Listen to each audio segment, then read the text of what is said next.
Olá, caríssimos irmãos, eu sou o Leandro Cajado e você está no canal Ascese Catequese. E hoje eu gostaria, já que nós tratamos de diversas situações aí do cotidiano, vamos dizer assim, a nossa mentalidade, eu fiz a comparação do clube de futebol com do clube de futebol no sentido do torcedor, né? Qual é o comportamento do torcedor com o católico. Nós falamos um pouco da imprensa, que às vezes a gente diz que não confia, mas aí daqui a pouco a gente confia, bate palma, ou torna ela a única fonte verdadeira, como se a gente nunca tivesse visto casos, e não poucos casos, onde em primeira instância, vamos dizer assim, eles erram também, eles podem se enganar. Então, pessoas na internet podem se enganar, pessoas na imprensa podem se enganar. Da famosa barrigada, quer dizer, ela coloca uma coisa ali e é outra, né? E é um engano, não é que a pessoa fez de safadeza, né? de premeditação, mas existem outras situações, tanto na internet quanto na TV, que podem ser muito mais sérias, né? Que elas podem realmente ter uma premeditação, premeditada, e aí então a coisa se torna mais séria e fica mais difícil das pessoas perceberem. Por quê? Porque, primeiro, que você precisa entender uma mentira, se eu nunca disse, né? Eu acho que eu estou repetindo isso, né? Mas uma mentira ela nunca é 100% mentira.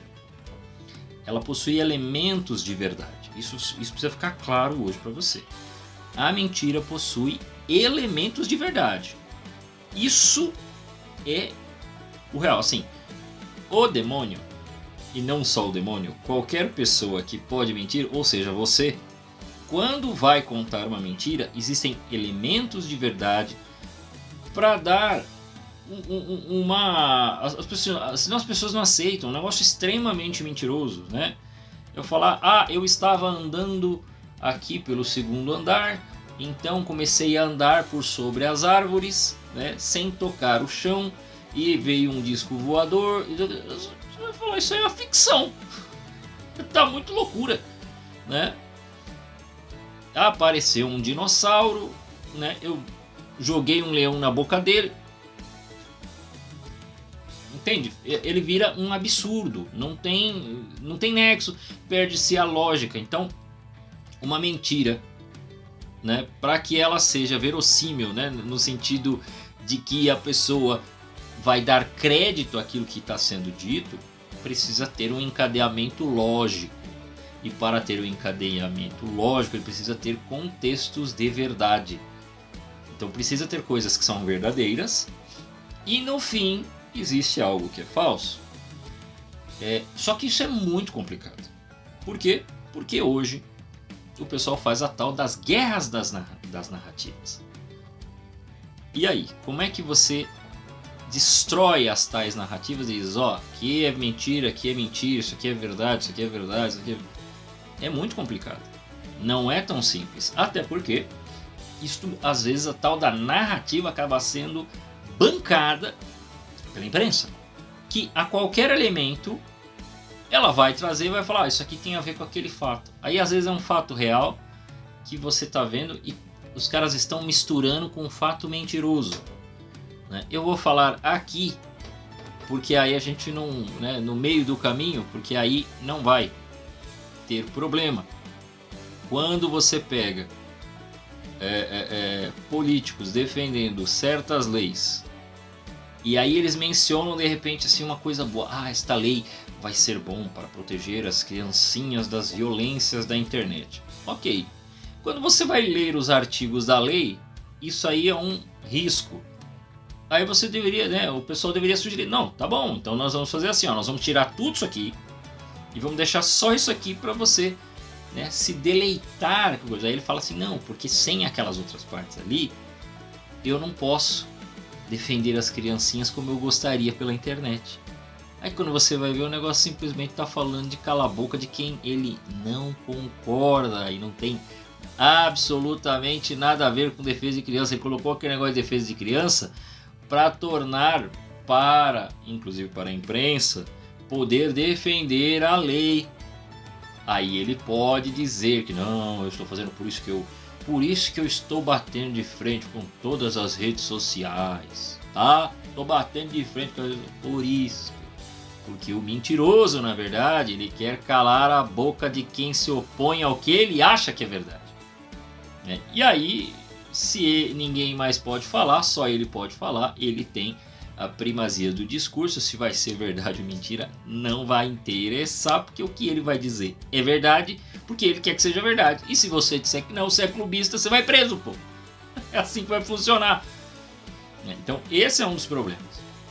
O mundo é demasiadamente complexo. Não sei se você já percebeu isso. Você consegue, você tem esta capacidade. Vamos pensar numa coisa assim, por exemplo, eu estou num quarto. Você consegue, ao olhar para o seu quarto, pensar. O que eu vou fazer parece que eu estou fugindo do assunto. Eu não estou fugindo do assunto, tá, gente?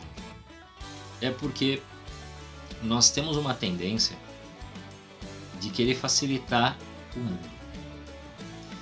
Eu pergunto para os meus crismandos jovens e é lógico que eles dizem que não. Eles falam, não, que isso? Ô Leandro, que isso? Não, ninguém faz isso não.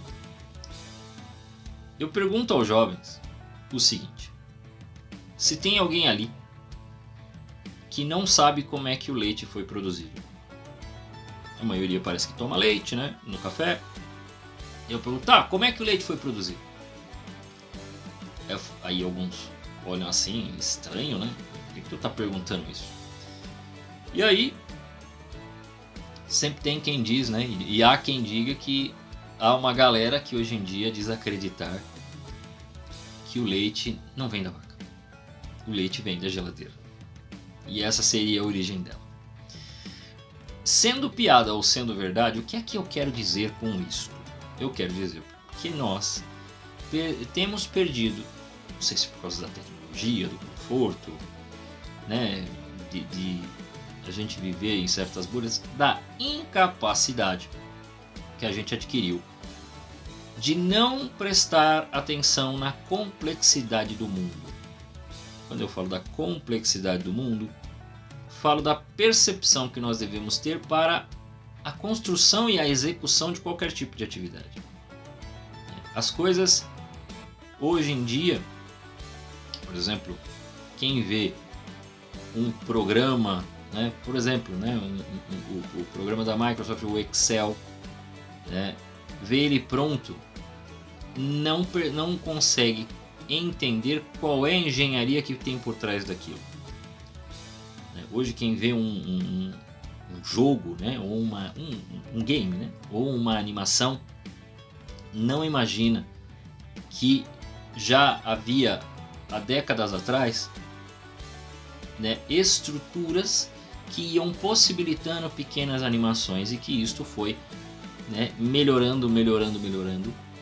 Só que o que acontece? Dependendo dos passos, quando ele atinge uma quantidade de passos, olha isso, preste atenção, isso aí, ó, gente, eu não sou especialista, aliás, eu sou muito ruim da área da computação, mas a gente começa a perceber que com uma quantidade de dados e ações específicas, parece que o pessoal, né, consegue concatenar e torna isso um programinha pronto.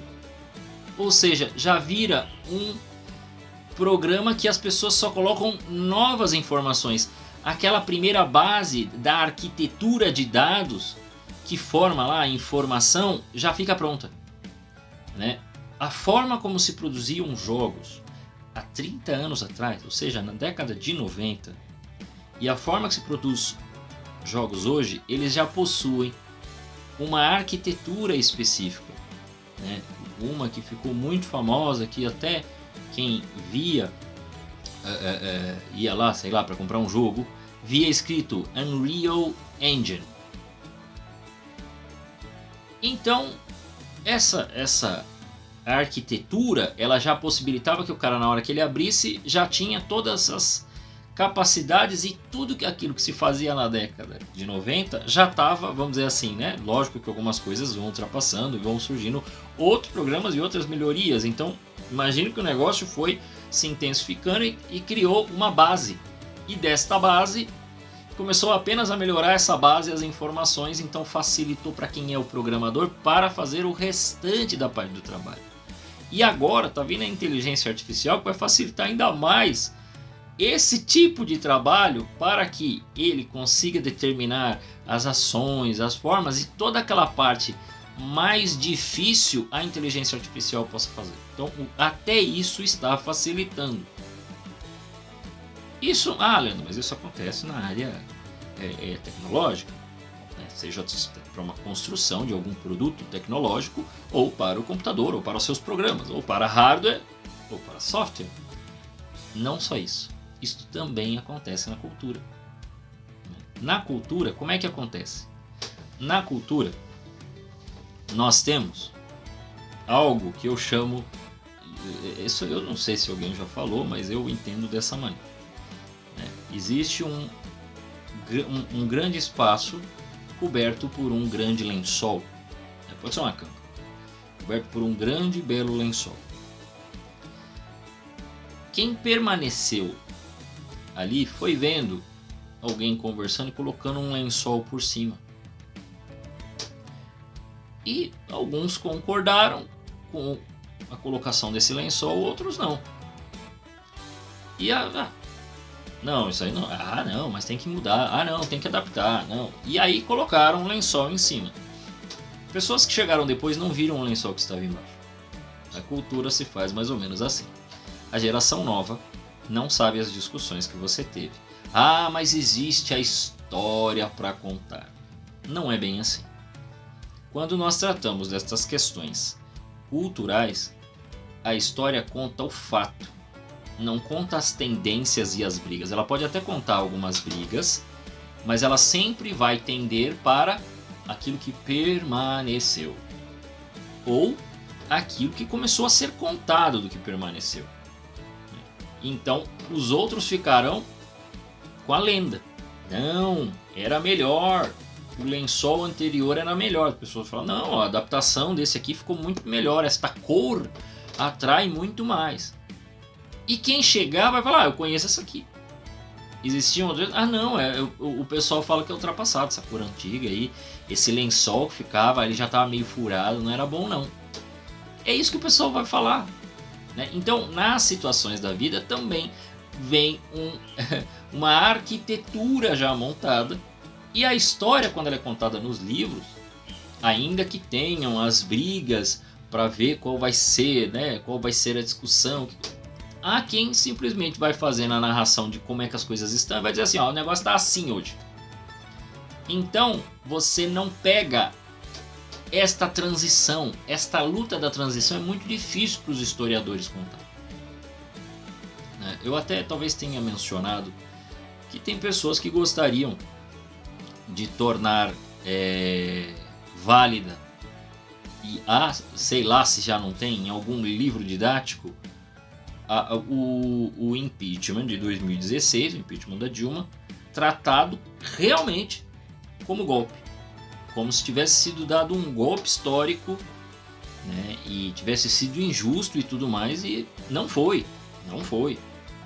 Só que aqui você está ouvindo a declaração de alguém que acompanhou o processo, que viu os protestos, mas não só os protestos populares, mas que percebeu e que depois foi atrás e que também teve, assim como eu tive um colega que fez um estudo a partir da tal da pedalada fiscal, né? E basicamente cheguei à conclusão, não só por causa de imprensa, não só por causa dos políticos que disseram sim pelo impeachment, não só pelos amigos que também queriam, mas pela análise do geral, pela compreensão das coisas e pela discussão que realmente era válido o impeachment, né? E que, né, até por esse meu amigo que fez o TCC, então ele tinha os dados, as informações do que acontecia. E é muito engraçado que, primeiro, essas informações ele falou, olha, realmente foi uma pedalada fiscal e ela errou, né? Eu falei, então ela fez igual um empresário? Foi, né? Um empresário, se caso vocês ouvirem um som aí, já sabem, né? Tem som ali fora, né? Então, eu falei, então é igual um empresário? Ele falou, é. Eu falei, peraí, mas se fosse um empresário, tava preso. Tava preso o empresário e o contador. No governo, o que que deu? Deu o impeachment, e deveria dar o quê? Inelegibilidade por 8 anos. Ela só não foi eleita porque ela se candidatou e não ganhou. Mas ela teve a possibilidade por quê? Porque na última hora o Lewandowski reinventou a roda e falou assim: ah não, ó, eu tô entendendo aqui, ó, veja se vocês concordam comigo. Quem tava do lado dele era o Renan Calheiros. Era o Renan Calheiros. Aí ele falou assim: não, vejam se. Esse eu assisti, isso aí foi curto, né? Vê se vocês concordam comigo, ó, tá aqui o negócio dos 8 anos, mas não, ó, a gente não precisa considerar os 8 anos, é esse ou esse. Eu não sei de onde ele tirou aquilo. Ele reinterpretou a lei do jeito dele. Ele fez uma leitura que ninguém nunca fez. Ele interpretou uma coisa que não era para ser interpretada. Já estava escrito que a pessoa tem inelegibilidade por 8 anos. Ele simplesmente canibalizou. E aí o pessoal, podemos desconsiderar? Podemos! Aí falei, gente, deram o prêmio de consolação. Tipo, ó, nós estamos te tirando. Porque assim, a gente não queria tirar você. Mas a opinião pública ficou realmente contra. Até a imprensa está contra, porque agora ficou tudo ruim. Então nós vamos ter que tirar você. Aí, ó, nós vamos fazer de prêmio de consolação. Você não vai perder. Eu falei, mano, que loucura é essa, né? Mas, por muito tempo, e eu acompanhei na época. Hoje eu não acompanho o Twitter, tá? E eu não tenho nada contra o Elon Musk. Eu já não acompanho o Twitter desde 2017. Então, em 2016 eu acompanhava ainda, olhava e tal. E eu comecei a ver. Eu não tenho como provar para vocês quem é que falou. A minha impressão é que começaram as discussões, todo mundo falando, isso é um absurdo, isso é um absurdo, isso é um absurdo, né? O pessoal que apoiava Dilma. Isso é um absurdo, isso é um absurdo, isso é um absurdo. De repente, eu não sei se foi o Jean Willis. O Jean Willis foi o primeiro que eu vi. Ele pegou e falou assim, isso é um golpe. Aí de repente, alguém pegou, boa palavra. E de repente, todos começaram a falar golpe. Ninguém falava. Não era um termo que era utilizado, tá? O pessoal estava dizendo que era um absurdo. O outro estava dizendo que não tinha força jurídica. O outro estava dizendo que era... né, que era não sei quem do PSDB e tal, tava toda aquela discussão e os outros de oposição ao PT na época, aquela discussão, blá, blá, de repente alguém, golpe, golpe, essa aqui é só para quem viu, golpe, aí você fala, caramba, meu, deu pra ver claramente. E esse foi uma coisa que eu vi claramente o movimento assim. Todo mundo falando. Falei, rapaz, que coisa. Vocês já viram, né, recentemente, um vídeo. Não fizeram isso no Brasil, mas no Brasil também certamente teriam pego. Um vídeo que vários jornalistas de diversos jornais e canais diferentes começam a falar e vira a mesma coisa, né? Você encontra isso fácil na internet. Todo mundo fala, eles falam todos em inglês, né? Isso é uma coisa terrível que está acontecendo com a nossa sociedade. Aí você vê a voz de todo mundo, aí vai aparecer nas telinhas. Vai não sei o que, tal. É perigoso para a nossa democracia. Né? Existe um risco para a nossa democracia. Todo mundo falando. E aí você fala, caramba, quem é que deixou tão descarado assim a coisa acontecendo, né? Para toda a imprensa falar o mesmo texto. Agora, antes era cada um tinha a sua linha editorial, vamos dizer assim. Depois veio as agências de notícia, todo mundo só replica. Agora até as falas, o negócio tá uma preguiça, né? Tá uma nhaca essa galera aí, que coisa difícil. Então como é que a gente faz, né? Quando você tem alguém que se opõe. E aí, completando a história do livro e da cultura é: eu não sei como é que vão estar os livros, se os livros vão falar que foi um golpe, ou se os livros vão falar do impeachment, comentar o fato e ponto. Eu não sei o que vai acontecer. Porque hoje, essa lei que estão tentando aprovar, ela fala de rede social. Mas e se amanhã começarem a dizer que tem que ter uma história oficial definida pelo governo? Não podemos sair disso. Porque hoje, a lei de diretrizes e bases do Ministério da Educação não define isso. Fala de habilidades que o aluno tem que ter. Então não existe um currículo no sentido assim, tem que ser explicado isso desse jeito aqui, se não for isso aqui. Não. A lei 13 ainda não faz isso. Houve sugestão. Quando estavam para essa nova LDB, havia um projeto absurdo, que se falava até da matemática. Você falava, mas peraí, até na matemática vocês querem por ideologia, na física? Vocês estão malucos mesmo. Era um negócio absurdo, aberrante. Eu acho que foi aquelas técnicas, que estão naquele livro, o Maquiavel Pedagogo, que você, quando vai oferecer para o outro, você oferece um negócio muito absurdo, e aí ele compra o menor, porque você oferece um negócio tão absurdo. Posso pôr uma placa gigante na sua janela? Mas aí eu vou ficar sem ver nada lá. Então posso pôr um adesivo? Então tu põe um adesivo porque na verdade tu ofereceu primeiro uma janela, um negócio para cobrir a vista do cara. Então pode ser isso também, né? Que eles queriam ganhar um pouquinho. E a política se move dessa maneira. Ela se move no pouquinho. Ela vai ali, ela tem agenda, ela tem tática, ela tem paciência histórica, ela vai fazendo. Então muita gente às vezes acha que é tão simples assim. Por isso que eu volto àquela pergunta que eu fiz logo que eu entrei nesse questionamento. Você consegue olhar para as coisas que estão aí no seu quarto e dizer como é que elas foram feitas? Pode parecer meio louco isso, mas esta falta de percepção que a gente tem da realidade dificulta da gente reconhecer e perceber os movimentos do dia a dia. Você não consegue, por exemplo, você olha para o seu guarda-roupa, você olha para a sua cama, e você não consegue imaginar como é que essas coisas foram feitas, qual que é o material, de onde foi feito, quando foi instalado, de que forma foi instalado, por que foi instalado assim e não de outra forma, qual é o material, de onde vem isso. Fica difícil. É lógico que as pessoas não sabem tudo, mas um mínimo a gente precisa saber. Aí o que a gente não sabe, o que a gente não sabe, a gente tem isso aqui, que muitas vezes nos explicam. Tem os livros, existem documentários, existem professores, existem aulas. Bom, se você não sabe, é para isso que a gente tem livro. Não tem livro, para mostrar que é doutor. Até porque a gente não é, no meu caso, menos ainda. Mas eu não sei, eu tenho fonte. Então, quando eu explico para vocês, certamente eu assisti alguma aula, eu vi algum professor, eu acompanhei algum padre, no caso das catequeses, eu acompanhei algum professor da área de filosofia e, consequentemente, da política, para poder falar alguma coisa. E, consequentemente, a gente vai percebendo que isso tem uma relação ética, tem as relações sociais.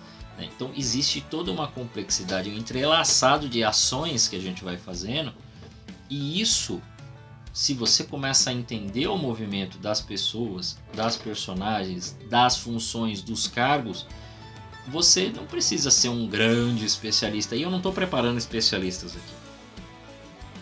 Eu quero que você consiga perceber os movimentos dos políticos e dizer, olha, o político não podia, o político, o juiz, sei lá quem que você vai falar, não poderia ter feito esse movimento. Isso realmente não poderia ser feito. E você saber também onde pesquisar. Você ter, vai lá e olha. Mas eu não sei analisar dados contábeis. Ok, então pensa para um contador, para ele poder dizer para você, Falei dos dados do TCU, no caso do impeachment, vai lá e olha os dados. Do nada, por alguma razão, nesse ano, o próprio TCU disse que não tinha problema nenhum. Mas você falou, como assim? Vocês estão loucos? Como é que vocês mudaram de ideia? Assim, ali eram números. Então tem alguma coisa estranha que às vezes acontece e que pode sim mudar os livros didáticos. Uma outra coisa, você tem uma opinião sobre algo. Depois de ter falado toda essa questão da complexidade das coisas e como é que elas vão e as narrativas, vamos lá para um outro assunto. Você tem uma opinião sobre algo. Esta opinião é majoritária. O povão gosta, o povão concorda. Você olha para aquela outra pessoa está defendendo algo completamente diferente de você. As coisas começam a ser, as coisas boas estão sendo vistas pelo lado mal. Talvez eu já tenha mencionado isso, mas vou mencionar com mais calma. Então, por exemplo, a gente pega, sei lá, o tema do aborto. E aí, você fala, não, isso é um absurdo, tem que ser contra, temos que defender as crianças e as mulheres, não só um, não só o outro, né? Temos que dar a possibilidade de risco, nós temos que cuidar, nós temos que, a pessoa não tem condição, nós temos que saber como vai ser a adoção, como vai ser o cuidado com esse bebê. Tem que pensar numa complexidade, porque não é um assunto simples. E no caso, por exemplo, de crianças, crianças, quando a gente diz ali, meninas de 12, 13 anos, 11, 12, 13 anos, que diferente às vezes do que se fala, às vezes foi algo consentido, porque era com um amiguinho de 14, ou com um menino de 13, ou com um menino da mesma idade, e a coisa aconteceu. E muitas vezes acontece. E aí não foi um abuso, não foi nada. Mas de qualquer forma, tanto um menino de 12, 13, quanto a menina, os dois podem ser pais? Claro que podem. Devem cuidar? Claro que devem. Devem já assumir uma responsabilidade de adultos? E por que não?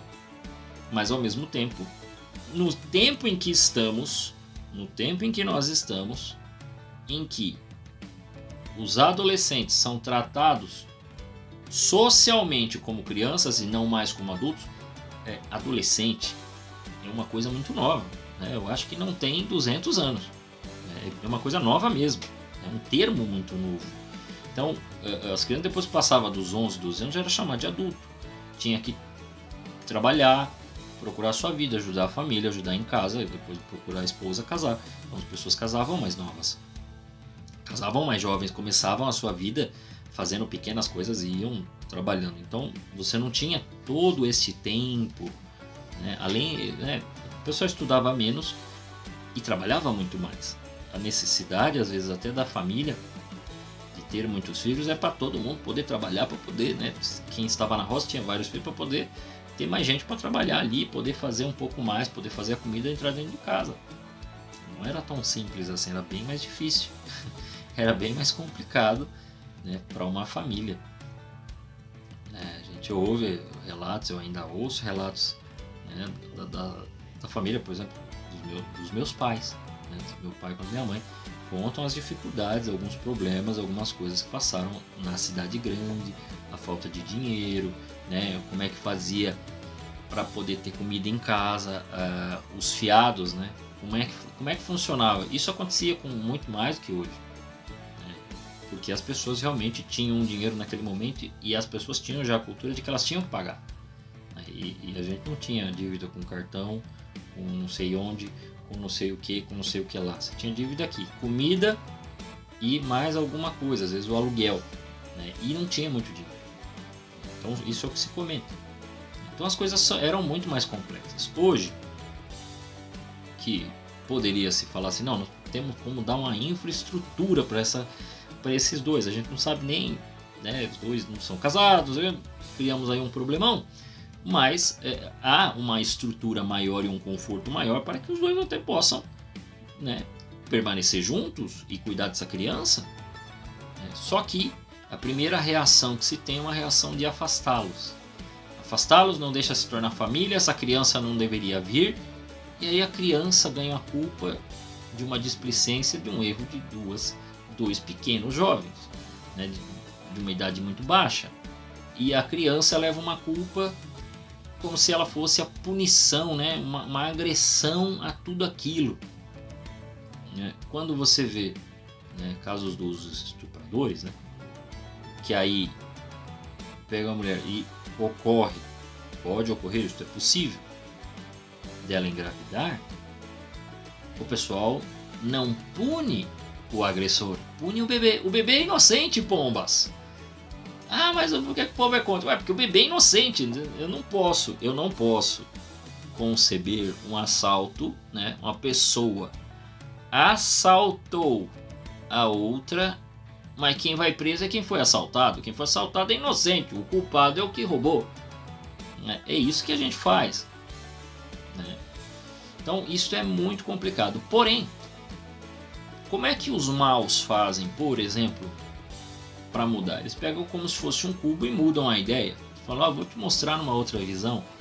Eles mudam o princípio ao qual rege aquilo. Porque quando a gente parte da ideia não só do bebê, mas além do bebê, além da questão científica, além da questão de que ali dentro tem um bebê, tem uma criança, né? Nós temos a questão da fé, do que nós queremos que Deus colocou a alma, tem ali uma criança, filho de Deus e tudo mais. Eles não partem desse princípio. Primeiro, eles já fazem a desconsideração, podem até crer em Deus, mas eles fazem a desconsideração de que isso não pode ser discutido agora, porque toda vez que você fala esse negócio, né, de dignidade do bebê, você está quase sendo religioso.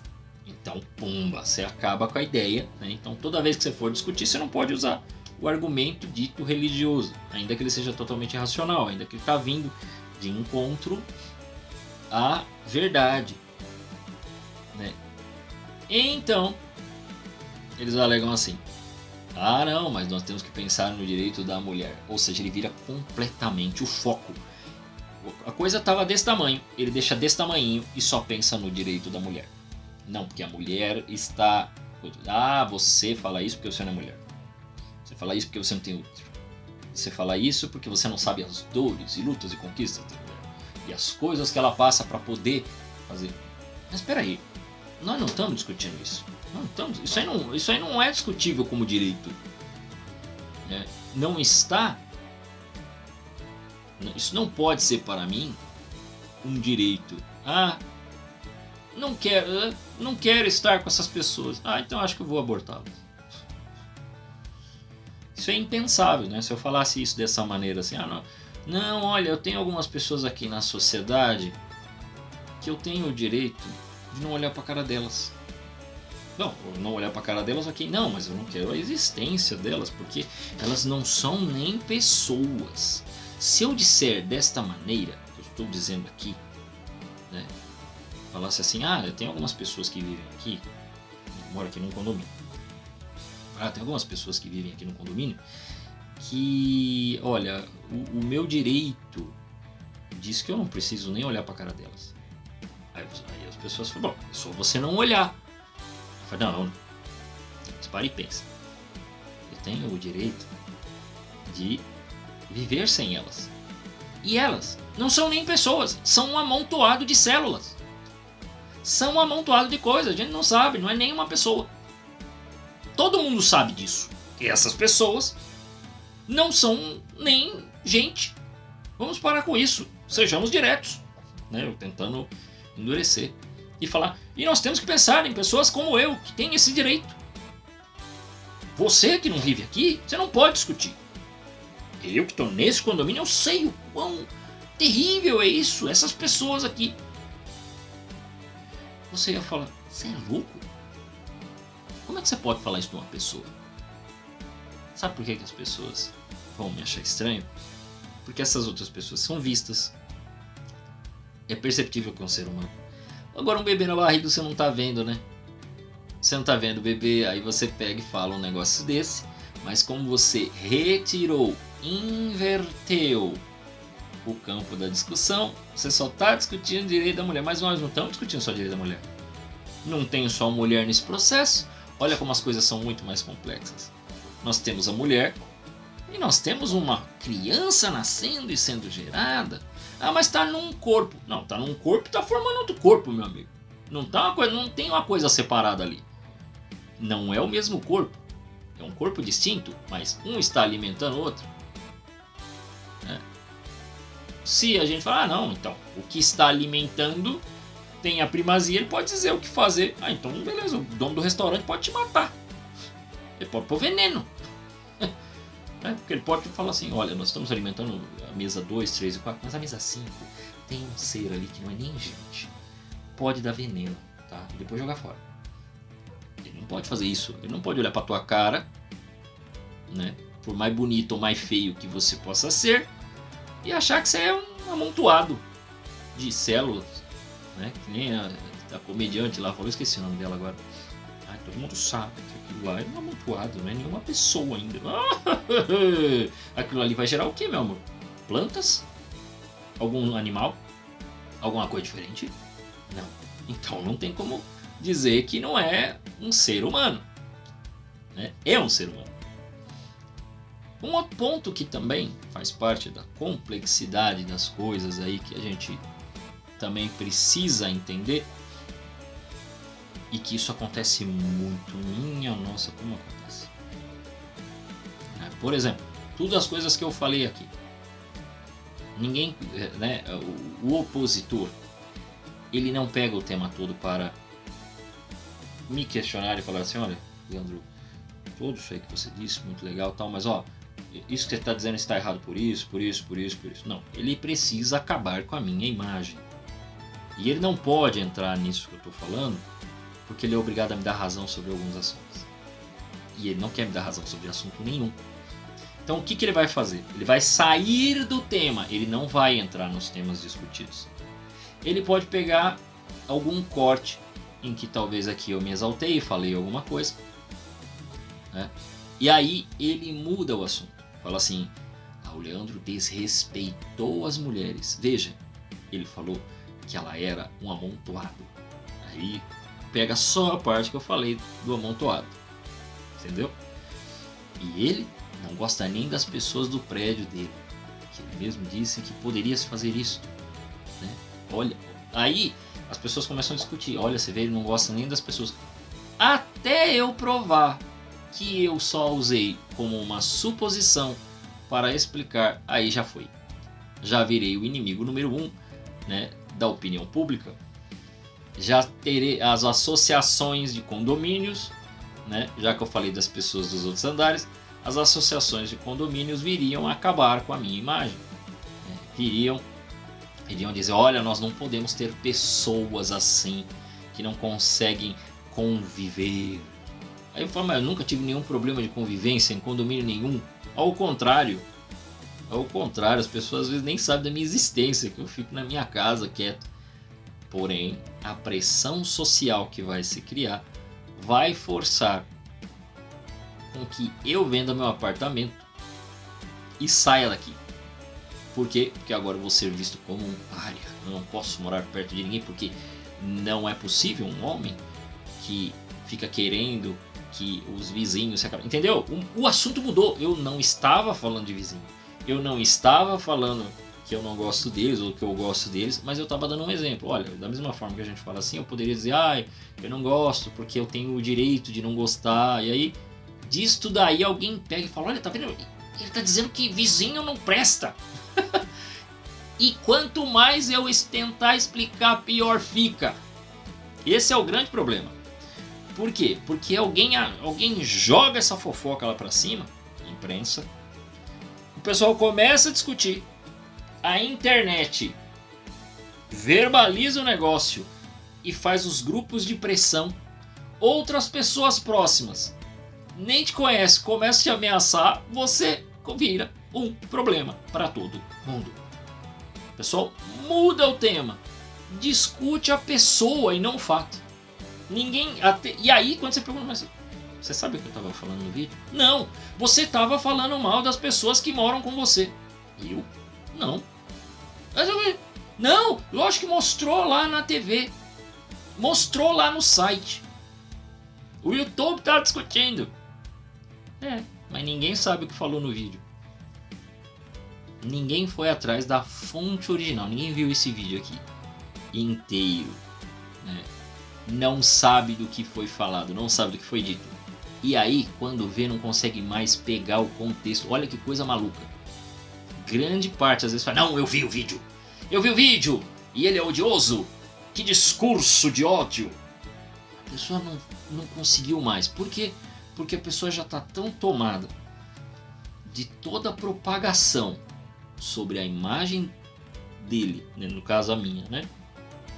Que eles começam a achar que eu falei mal dos condôminos, né, que eu nem conheço, que a coisa toma uma proporção gigantesca e eu não consigo me defender. E começa a malhar a pessoa. Fizeram isso? Bom, vocês querem um exemplo prático e real? Eu vou dar um exemplo prático e real. Né? Ocorreu um fato em 1987 com um técnico que é conhecido como Cuca. Esse fato não foi bonito. Esse fato foi criminoso. Está errado. Até onde a gente tem a proporção, se fala de 4 pessoas, uma moça. Tem algumas nuances aí, eu vou poupar vocês disso. Se vocês quiserem, vocês vão atrás, procura lá o Rica Perrone explicando, que ele explicou o caso inteiro. Ele leu assim, ele leu. Ele fala, tem várias partes. E até pouco tempo atrás, todo mundo dizia que o Cuca não tinha participado do negócio. Alguém trouxe de volta o assunto de quase 40 anos atrás. E de repente virou uma malhação em cima do cara. Todo mundo começou a bater nele. Isso provocou grupos. E aí começou a se falar, né? Ah, porque ele fez isso, meu Deus, e tal. E o negócio começa a tomar uma proporção gigantesca. No fim, eu não estou dizendo aqui que ele está certo com o que ele fez lá. Se ele fez, ele está errado. Se ele não fez e não denunciou, ele está errado também. Então são vários problemas. Ele diz que não fez, a própria menina teria reconhecido. Agora apareceu um advogado dizendo que não, que a menina reconheceu o que ele fez. Não é esse o problema do que eu estou tratando aqui. O problema é porque trazer esse assunto 40 anos depois, se já houve a condenação ou não. O que a gente quer agora? A gente quer agora ser juiz do que o juiz de lá não fez, então a gente quer que agora ele pague 40 anos depois, que ele pode ter mudado a consciência, ter criado família, ter feito outras coisas, e agora não ser aquele responsável que ele foi, mas ele tem que pagar agora, porque agora nós somos muito mais evoluídos do que... É isso que a gente está dizendo? A sociedade está dizendo que nós somos mais evoluídos? Eu não sei se a gente é mais evoluído, sinceramente. Esse tipo de coisa não me parece muito correto a se fazer. Não tenho o direito de entrar na vida do outro. Ele já foi julgado. Ah, mas ele não é inocente porque, olha, tem esses detalhes. Tá, isso não é problema. Tá. Eu não tenho o direito de entrar na vida do cara e invadir dessa maneira. Por mais que você goste ou não goste. Isto é um absurdo completo. De pegar e agora malhar a vida do outro. Ué, vocês não confiam na justiça? Quando é que é para confiar na justiça, gente? Vocês precisam me dizer. Às vezes vocês concordam, né? É estranho isso aí. Então, é muito complicado. O pessoal às vezes entra numas situações, entra numas coisas que era melhor a gente ficar quieto. Era melhor a gente não se envolver. Exatamente por causa da complexidade. Você sabe tudo o que aconteceu? Você estava lá na Suíça? Você lembra o que os jornais disseram há 40 anos atrás? Você lembra o que foi? Qual foi a postura dele? Qual foi o comportamento dele? Você o conhece? Não. Então por que tu fica entrando nessas maluquices e aí você entra com um grupo de campanha para detonar não sei quem? Isso aí praticamente criou uma loucura. E aí tem uns detalhes muito estranhos que acontecem, né? Aquelas coisas do tipo a torcida. Primeiro a torcida estava contra, que queria a cabeça dele, né? Depois não. Aí depois era um não sei quem. Depois não. Aí depois eram as mulheres. Depois... Mas peraí, quem que tá contra e quem que tá a favor? O que é que estão tentando fazer? Pois é. No próximo vídeo eu vou mostrar 2 coisas que a imprensa faz. E aí são técnicas mesmo. É só a imprensa? Não, existe toda uma... Quando eu falo imprensa eu estou falando geral, a mídia como um todo.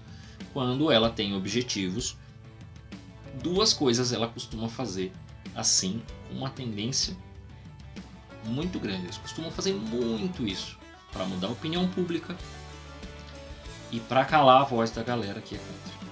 Então ela usa essas duas coisas. Eu vou ensinar. Na verdade, isso aí já é muito debatido por aí, mas como nós estamos tratando da questão, né, política, social, geral, eu sou obrigado a falar na próxima aula sobre espiral do silêncio, espiral do silêncio e a janela de Overton. Então não perca, porque nós vamos tratar desses dois assuntos e junto, igual hoje, nós vamos continuar essa discussão aqui enquanto você escuta a calopsita cantando aqui no vídeo. Tá ok? A todos vocês, que Deus os guarde.